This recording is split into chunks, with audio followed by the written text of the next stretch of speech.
August 18th, 1960. 100 miles above Earth, a secret race in space has started. Corona, America's first photographic spy satellite, has just been deployed. The capsule was packed with over half a mile of film. The camera could capture images of objects as small as a truck on Russian territory, at least on a clear day. The satellite would be taking pictures. A parachute would open. They'd go to all this trouble of capturing this capsule that's coming back down to Earth. Aircraft would rush it from Hawaii, where they're capturing it, to Washington, where they're developing the film, and then they put it on these big light tables. And they look at these pictures, and what do they have? They have pictures of the tops of clouds. It was the nuclear missile bases under those clouds that Corona was supposed to find. The smartest engineers the CIA could find had gotten it off the ground. On my mark. But in space, it was missing a human touch. Some thought it could never work without a human at the controls, without a finger on the shutter. The argument was that if we had a man up there, he would have more flexibility and judgment in looking at areas of interest. And spying was just one possibility. One of the more amazing documents that we got was this list of experiments. Among those were going up there and capturing a Russian satellite, maybe knocking a Russian satellite out of orbit, or completely destroying a Russian satellite.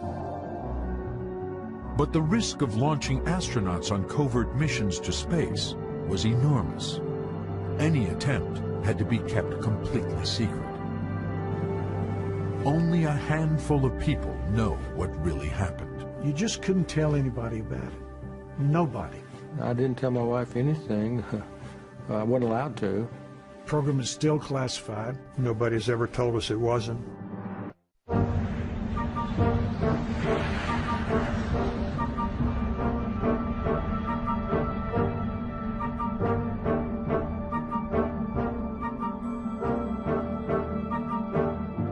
May Day, 1960, the height of the Cold War, and 13 miles above the Soviet Union, all systems were go. The CIA's secret U-2 spy plane was on a mission to confirm an alarming intelligence tip. A new Soviet nuclear missile base close to the Arctic was about to become operational. So this made the White House very nervous. It was in a position where it could launch missiles over the North Pole, which was the shortest route from Russia to the United States. The U-2's cameras were technological marvels, but the key to the U-2's success was the pilot's ability to find and photograph the best targets. The Soviets, would threaten us when they could get away with it. So we needed to know where their technology was. We needed to know what they were doing in the missile field, where the silos were, what kind of missiles they had. The U-2's pilot was Francis Gary Powers. He thought if he flew above 60,000 feet, he should be safe. No Soviet anti-aircraft missiles could reach him.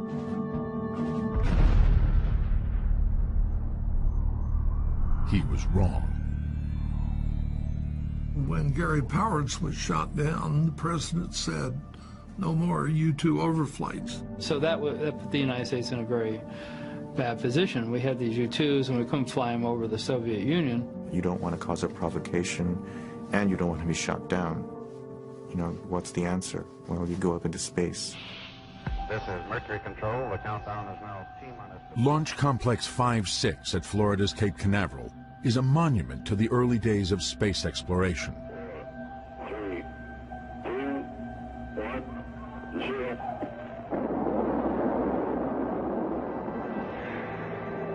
Now a museum, It was once NASA's command center for the launch of Alan Shepard, America's first man in space. All systems are go. In December 2004, NASA Special Agent Dan Oakland was called over to the old blockhouse to help solve a problem. With trying to find some keys to a door that was closed for a good number of years. The lock was so old, Oakland's office was the only one that still had the master key. There was no lights or anything, and we started looking around with flashlights. Buried back in the corner was a blue box. Inside the box, he found something extraordinary. 2 spacesuits, different from any NASA spacesuits. The suits are in pretty good condition, and they were just a little bit soiled. There's one that was 007 and then 008. They're just printed on the suits themselves. And there was something else that seemed strange. That was a name tag that was actually on the sleeve, and it just said lawyer.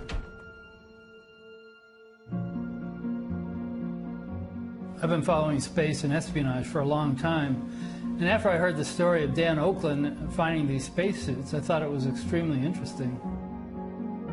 For James Bamford, an author and investigative reporter, that name lawyer became a window into a hidden world. There was a small article about these suits in a space website, and it was very curious, because if you look at the list of NASA astronauts, there's never been a NASA astronaut named Lawyer. But I did find the name Lawyer, Captain Richard E. Lawyer, on a list of pilots chosen to be part of an Air Force space program in the 1960s. When I looked closely at the program, I realized it had been run by a secret agency inside the Pentagon. Well, I did manage to get some documents. Much of the program, even 40 years later, is still officially secret. Lawyer's name was on a list of 17 pilots who were chosen for the program. I managed to talk to him off camera about a month before he died. And the information he gave me helped me find 10 of the other pilots who are still alive. It's an impressive group. Some of the pilots Bamford found became space shuttle astronauts.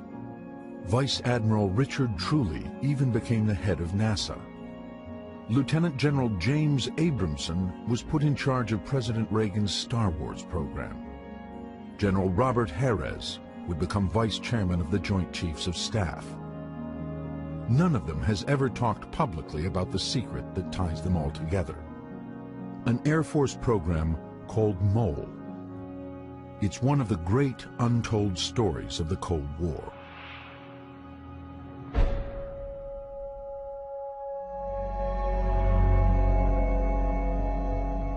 The story begins in January 1964 with a new group of America's best military pilots arriving at Edwards Air Force Base in California. They had been assigned to train at a place called ARPS, the Aerospace Research Pilot School. So I arrived at Edwards into what they called ARPS. Didn't know a soul. Run by Chuck Yeager, the first man to fly faster than the speed of sound, ARPS was a school where some military pilots with the right stuff were groomed to become astronauts in NASA's civilian space program. This year, it was different. As we went through our student year and got toward the fall, we realized that something funny was going on. And the thing that was funny going on was they were actually conducting a secret, I guess you'd say, a crew selection. Without them knowing it, they were actually competing with each other for this program. They were being watched and being evaluated by these people to see who would make the best astronauts. The program was so secret, it was even kept from the potential astronauts themselves. We'd fly in the morning, we would have classes in the afternoon, and we'd study and reduce data at night. They would teach you astronomy and flight mechanics, orbital mechanics, the relationship of bodies that are in orbit or either around the Earth or going to the moon, stuff like that. For the students, it was more than just books and flying. They were poked and prodded, spun in centrifuges, bounced in chairs, and battered with psychological testing. And lo and behold, they finally came out with a list, and I was on the list. I almost fell over. I had no idea. Then I had to go through a screening with a couple other guys to see whether I would fit. The previous height limit had been 6 feet, and I was almost 6'2". I was determined, so I had pulled that helmet down so tight I was almost dying, but I just barely made it. I think there were about 100 people that started out, and to survive down to 8 or so made you feel pretty good. This was 1964. In 1964, only Mercury had flown. The Gemini astronauts were down at NASA. And here we were going to get to fly in space, even though it was a military program.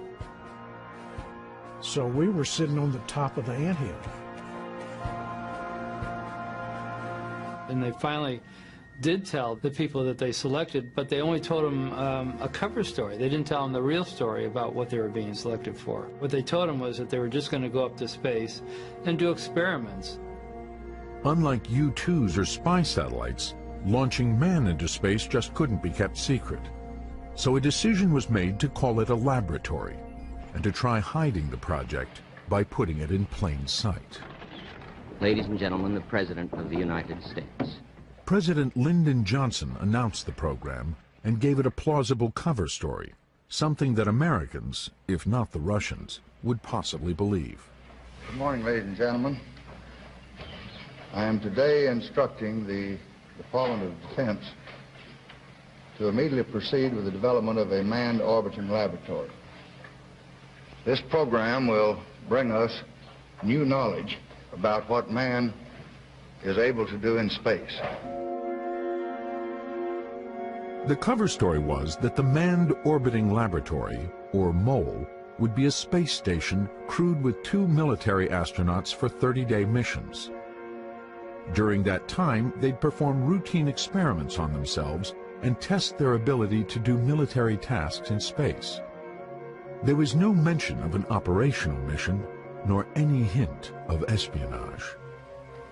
The cost of developing the manned orbiting laboratory will be $1.5 billion.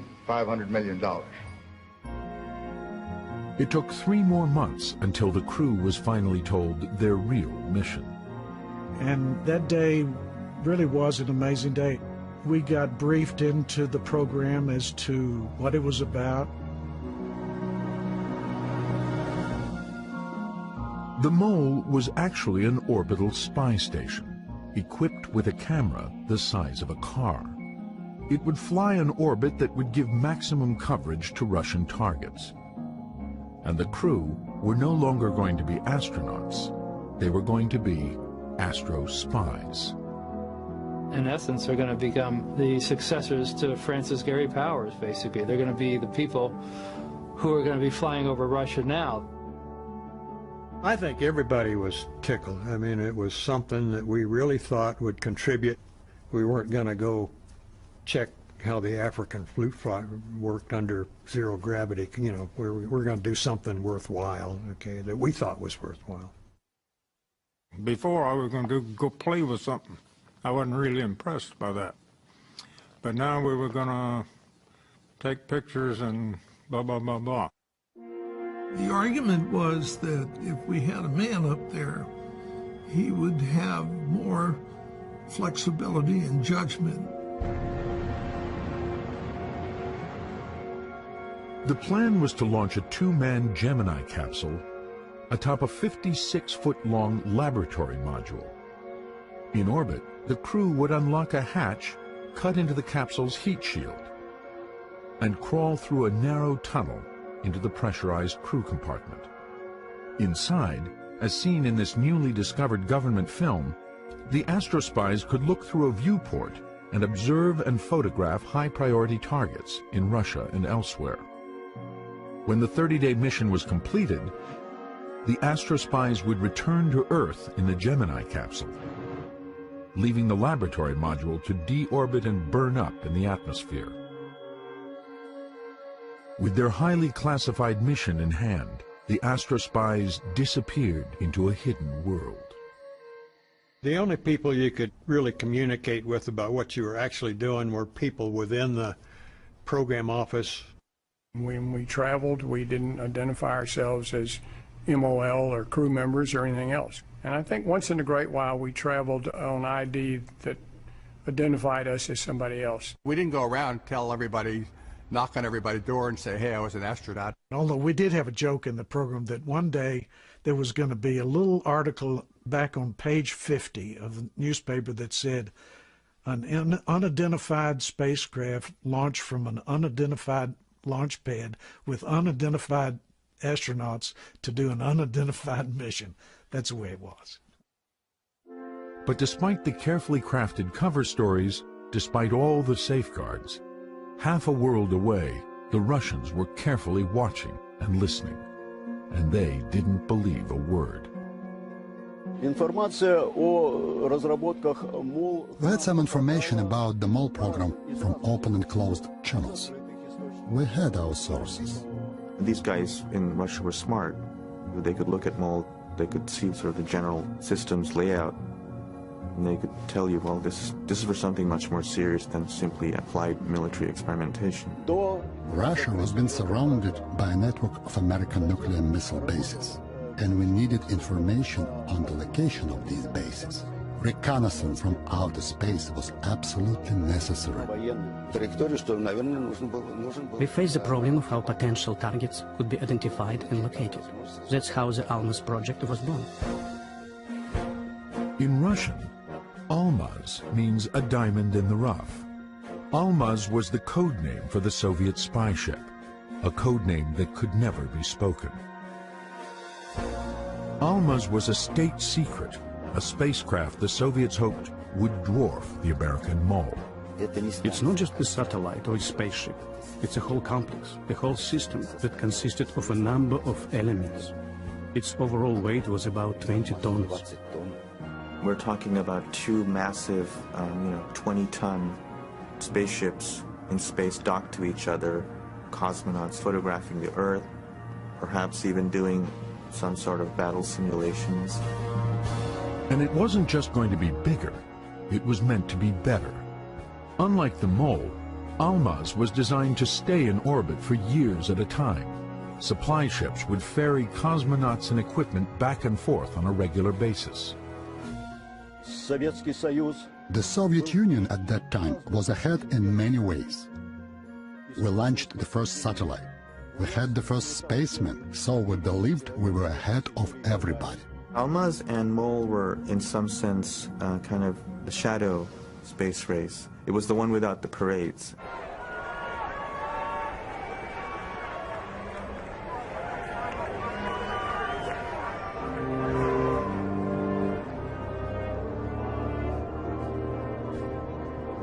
It's hard to remember the sense of conflict.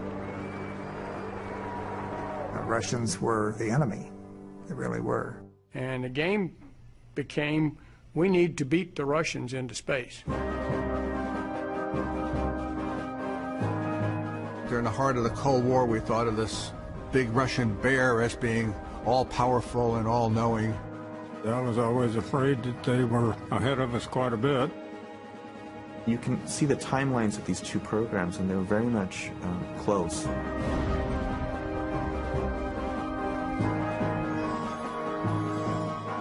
Hidden from view, an intensive training program began. MOL crew members began simulating life in zero gravity. We did some of the work in zero-G airplanes, particularly learning how to crawl through that hatch in the Gemini B. One task the Astrospies simulated over and over was one of the most basic, going back and forth through the hatch and narrow tunnel that connected the Gemini capsule to the laboratory module. One would go back into the Gemini through this really awkward tunnel. As we progressed on the program, we got better at what we were doing. In an eerie parallel world, cosmonauts were practicing exactly the same maneuvers in Russian airplanes. Even though there was no exchange of information between the Americans and the Soviets, we were thinking in the same direction.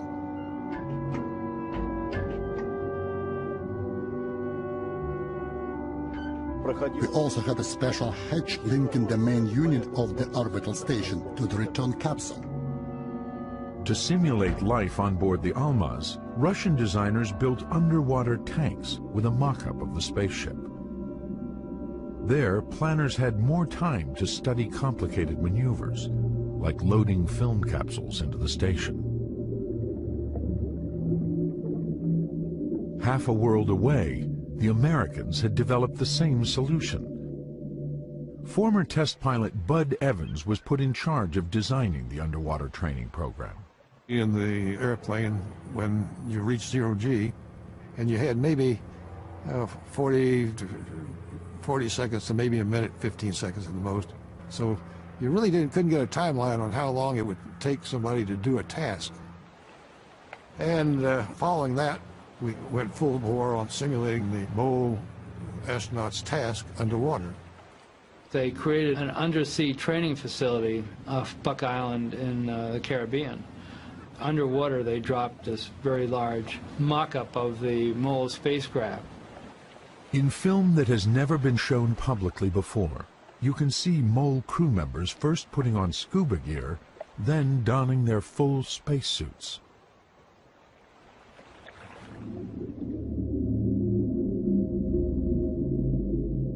It was very similar to what it would be in space. Cutting out some of the gravity, you can't move very well. With a more complete mock-up, the MOL crew members practiced more mission-critical tasks, like simulating how to move the packages of exposed film back through the narrow tunnel into the Gemini capsule. We had to know how long these tasks were going to take. This was one way to get some real timeline studies. While both the astronauts and cosmonauts were training for reconnaissance, military planners saw orbiting spy stations as just a first step. Any nation sufficiently advanced in space technology can convert a vehicle into a military spacecraft to deny the use of space to the free world. A 1963 Air Force briefing film titled Space and National Security depicted space as a battlefield and showed just how far the military thought that battlefield might extend. In the 60s, this was a time of big thinking on both sides. The Russians were really thinking grand, and we're talking multiple battle stations in Earth orbit, reconnaissance stations, manned by dozens and dozens of cosmonauts.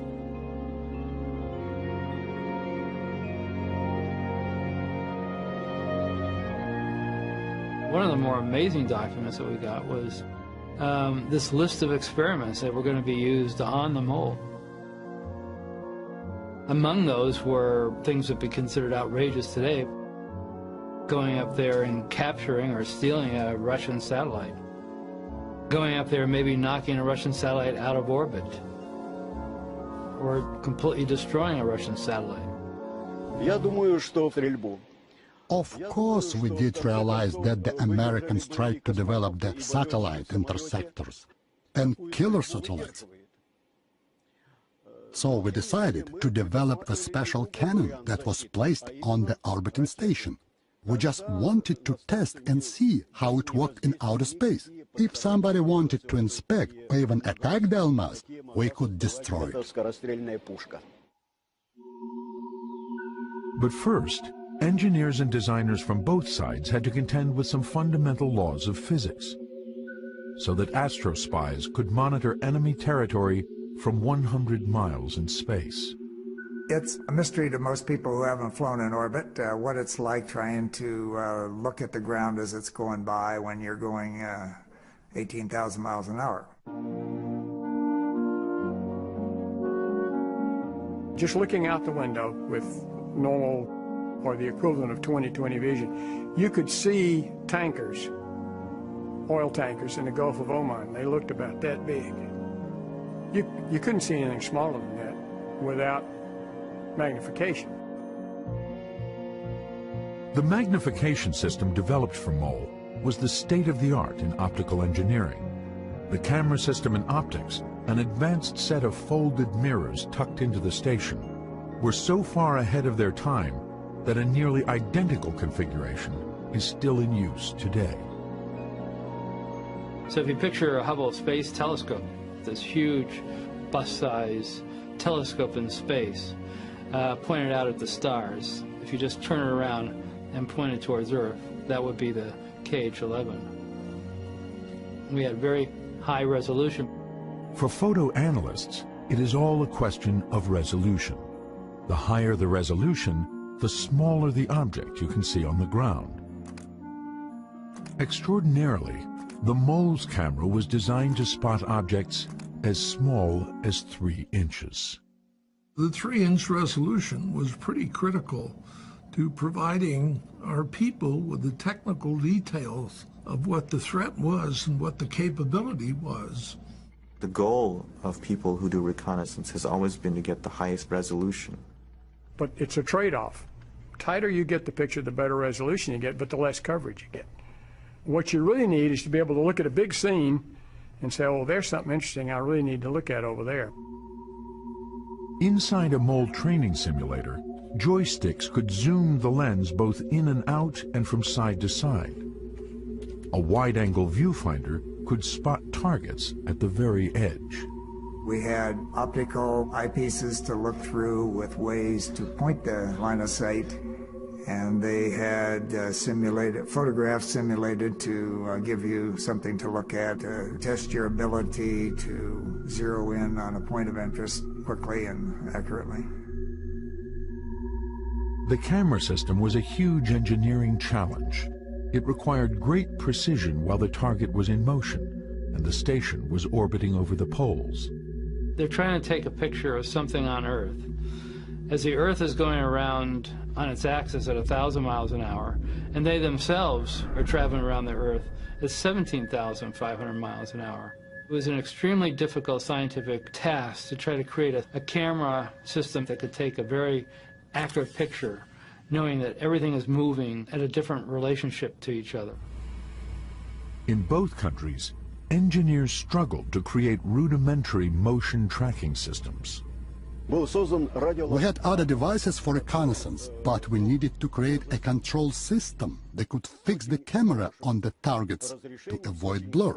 On Almaz, they had a particular instrument which would basically freeze the image. They would actually have the camera move and compensate for the angular distance between a particular point. So as Almaz was flying over, the camera would sort of shift slowly to keep its sights on the particular territory. MOL's tracking and targeting system was computerized, but computing was still in its infancy. And by today's standards, they're really crude. They were IBM 4Pis. I don't think they had 50,000 words of storage in them. You could actually go to IBM, actually went there and watched, believe it or not, these ladies sitting there stringing these little magnetic cores on these wires to form the memory of this thing.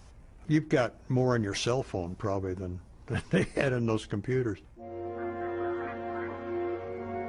But orbiting computers and tracking systems weren't what made the MOL extraordinary. And the difference between the MOL and an unmanned system is that here's a system with people in it. People are, hands-on in the spacecraft, making decisions and adjusting it and so forth. That's the difference. You have to ask yourself the question, I'm investing an enormous amount of resource to maintain a crew up in space. Now what they can provide is a real-time analysis of the targets. They can look at something and they can say, well, this is something interesting and we should find out more about this. But is it worth that amount of resources to have a crew just tell you that?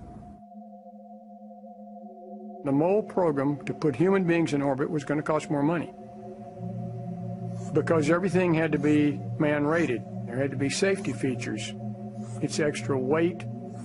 It means the vehicle has to be bigger. It has to have more fuel. It just adds cost everywhere along the line. MOL was a very expensive program. It seems like chicken feed today. It was I think it was a $3 billion program, but in the 1960s, that was a lot of money. Think back in the mid to late 60s, Johnson was the president. He was trying to fund all the Great Society programs. He was trying to fund the expansion of the war in Vietnam. He was trying to fund going to the moon on Apollo, and here we were. And we would take a cut basically every year, and we used to jokingly tell ourselves that the only thing that remained constant on the program was the number of days till the first launch. The scheduled launch date for the first MOLE mission was August 1970. The Russians planned to launch Almaz that April to commemorate Lenin's 100th birthday. But in November 1966, the Americans seemed poised to make a huge leap forward. At Cape Canaveral, a unique rocket configuration was rolled out to the launch pad. Atop the standard Titan 3C solid rocket boosters was a hollow mock-up of the MOLE laboratory. And atop that, workers attached an unmanned Gemini B capsule. Designers needed to test whether the Gemini's heat shield would still work after the MOLE's access hatch had been cut into it. Unlike most NASA launches, there were no astronauts on display. You know, the NASA astronauts back in the 60s were all good friends of ours. We knew them all. We went to Houston, and when we went to Houston, they'd tell us all about what they were doing, and we wouldn't tell them anything about what we were doing. We were different, that's all. You know, we weren't on the cover of Life magazine. We weren't driving Corvettes. We were, you know, just doing different things.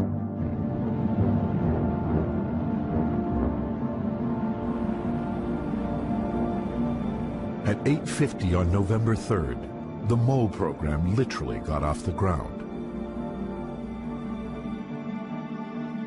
Just over 100 miles in space, the unmanned capsule was ejected.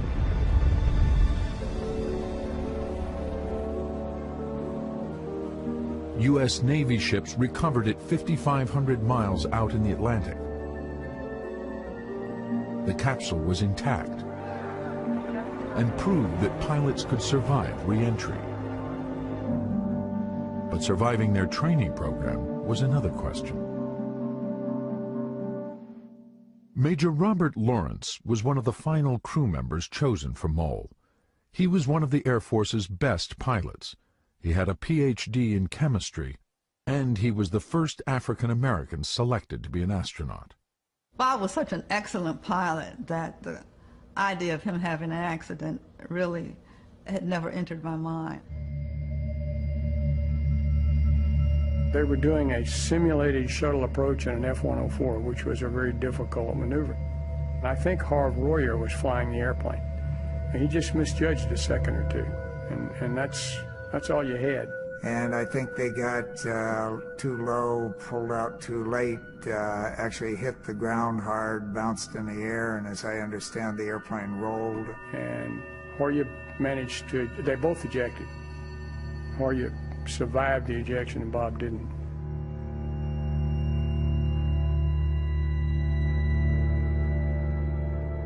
I was standing at home changing the buttons on a dress, and I looked out the window and saw Bob Harris coming up the walk. I thought, I don't have to ask. This is what they call a life-changing experience, you know. Suddenly, you know, in the morning everything seems okay, and then a few minutes later, it's all over. That morning, I wanted to change his flight and wanted me to fly in his place on that particular flight. That's about all there is to say. I should have been in the back seat of that airplane instead of him. The accident served to make us realize that we really were a very small group and we had a big problem. And that meant lots of training and that we expanded our efforts and increased our efforts. By the beginning of 1969, the secret race between Russia and the U.S. to launch the first spies into space seemed to be neck and neck. Both sides had made significant advances, but they were both years behind schedule. We thought that in a coming year or two we would be able to launch the space station into orbit. Still, our program fell behind by 3 years. For the first time, I know I personally was beginning to believe, I believe this can work. Well, some of them might have been a bit worried about what the Russians were doing at this point. What they really didn't know was that the competition was less with the Russians than it was within their own government. Right around the corner from them was another agency called the NRO, the National Reconnaissance Office. The National Reconnaissance Office was extremely secret during the 1960s. Matter of fact, even its name wasn't declassified until the early 90s. Their job was to try to find a way to put satellites up there that could get the very same resolution. They were going to develop a competitive system, and the CIA backed that. Larry Scantz, who had worked at NRO and later helped plan MOLE, was one of the few people with a security clearance for both programs. Both systems were aimed at developing 3-inch technical resolution. From a technical point of view, they kind of wound up in a dead heat. We were aware that there were unmanned reconnaissance satellites with truly impressive capability on the drawing board. You know, there's the unmanned guys that said, you know, we don't need you, and then there's the manned guys that say, well, you can't live without us. It was obvious to me the first time I went to a place where the unmanned system was being run, they didn't want any part of us. And somebody bigger than them told them to let us in to see it. Unknown to the MOLE crew, the Secretary of the Air Force went to the White House to make a last-minute plea to President Nixon. And the MOLE's future hung in the balance.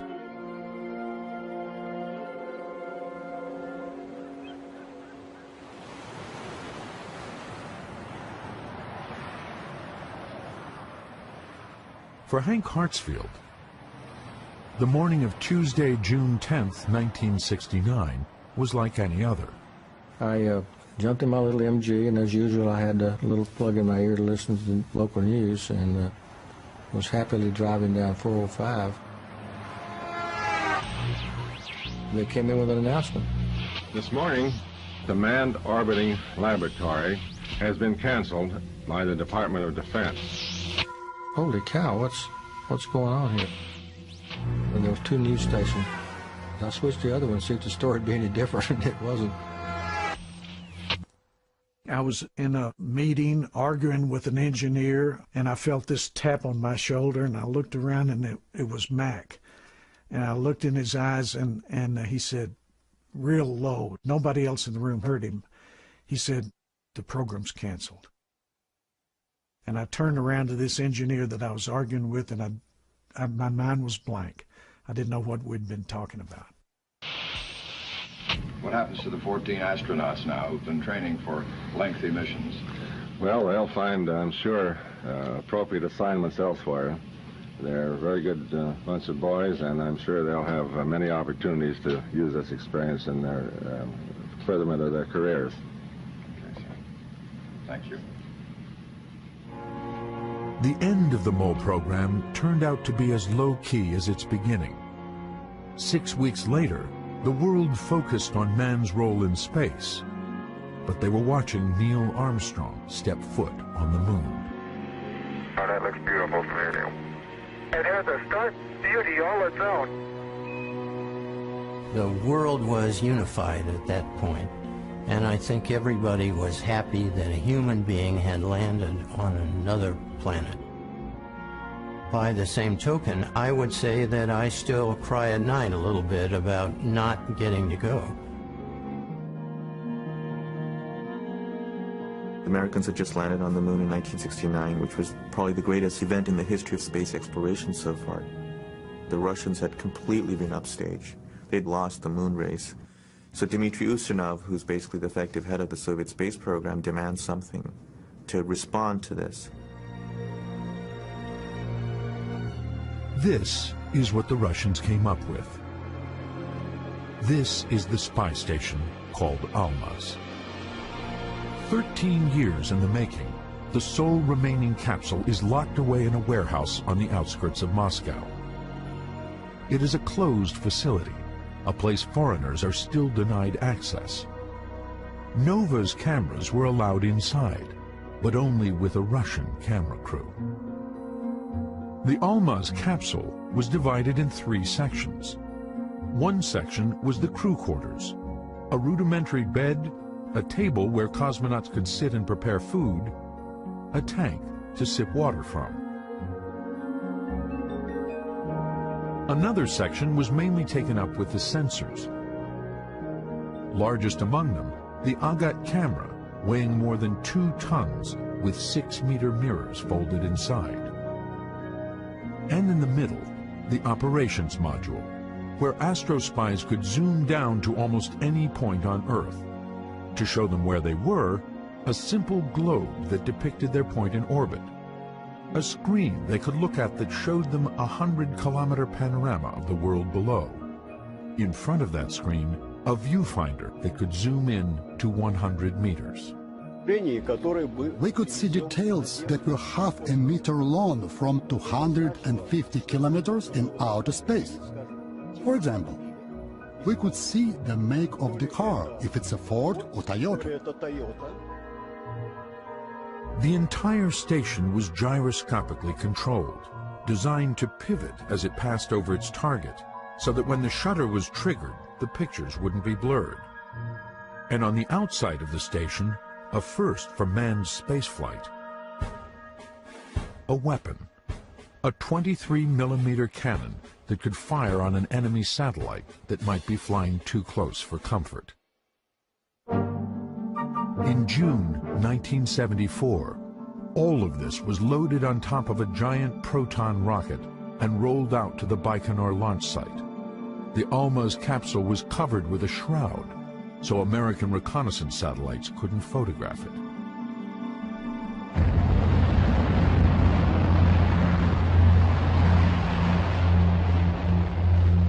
Nine days later, Colonel Pavel Popovich and his flight engineer, Lieutenant Colonel Yuri Artukin, were launched into space to dock with the Almaz station. They were the first astrospies to orbit the Earth. Their mission lasted 15 days. Valery Romanov is a cosmonaut who trained on the Almaz program in the 1970s. Inside the command center, he demonstrates how Popovich's mission worked. These are the synchronization levers. By pushing the button, we could switch on the camera. But the process itself went like this. Here is the panoramic screen where I can see the ground beneath the station. And this is how I zoom in. So, for example, I'm flying over the ocean and I spot a warship. I can see it's going a little bit to the right, so I can rotate the station a little to keep watching it and then film it. 1, 2, 3, and I have a picture. We had a special system to develop the film. You turned off all the station's lights, and in complete darkness, you put the film in the developer, then moved out a projection table to fix the exposed film. Then you could select the most interesting parts and transmit it back to Earth with a video camera. So about an hour after you took a picture, people on Earth could be studying it. Now let me show you the periscope and how it could protect you from attack. If you look through here, you can see outside the station and what's happening around it. Ground control can tell me something is going on. If something's approaching here, and that might be a killer satellite. We have the Noodleman cannon right below the station's belly. So I tried to rotate the station to face the object head-on. And then, feed in the command to fire.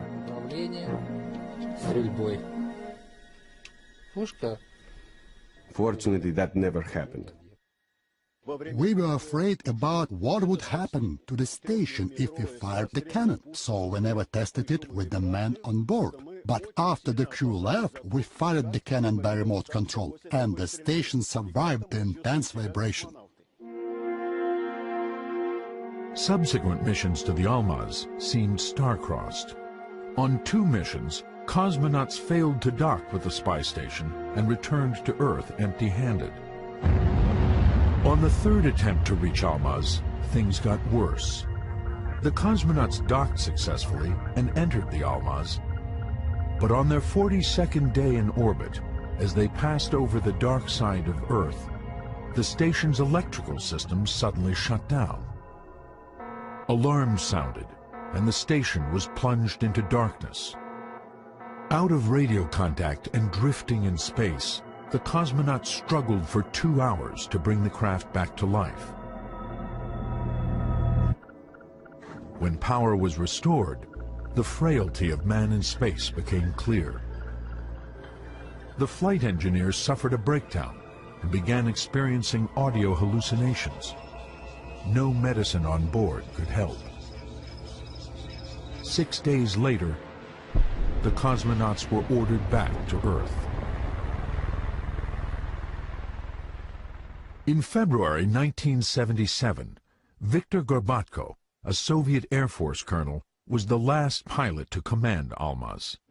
His mission was almost flawless. When we flew over the United States, I looked down and immediately recognized New York.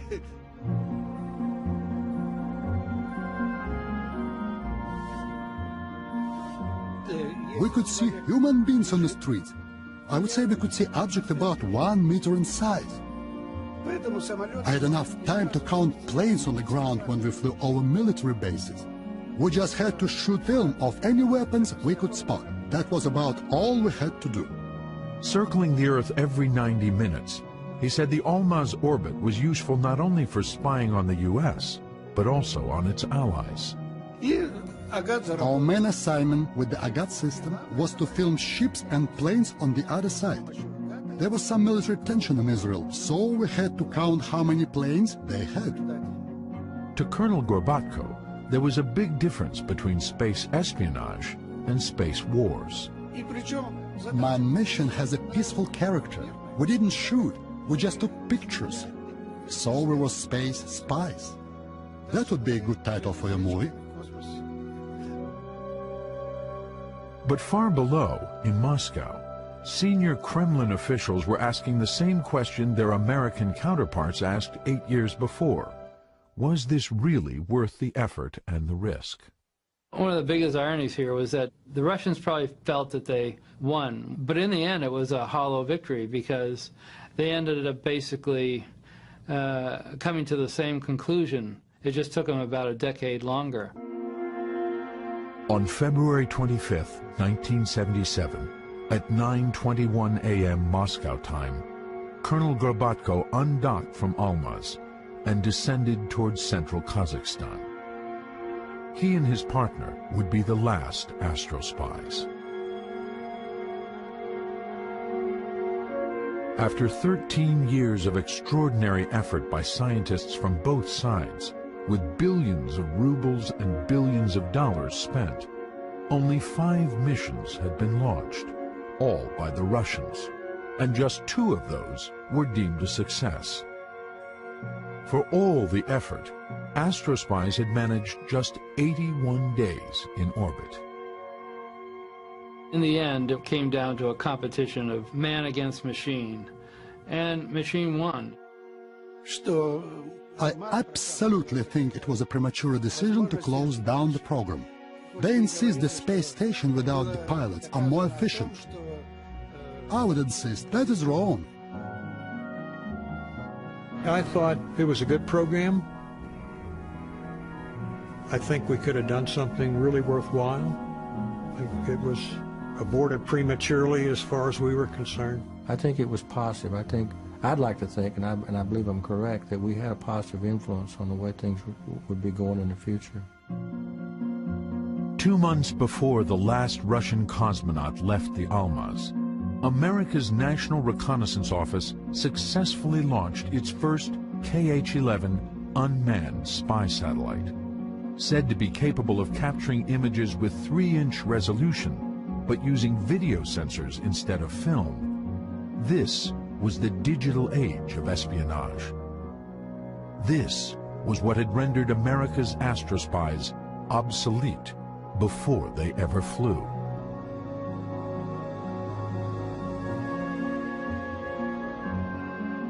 "30 years later, dozens of unmanned satellites silently monitor the world below. They are also the astrospy's legacy. When I look back at what we did on Mo, we didn't, as far as I know, develop something that has led to another manned system. I think that the work we did helped provide data for future systems. Just yesterday I went to the Google search engine and I could actually see my own house. 30 years ago, who would have thought I would be able to see something like that?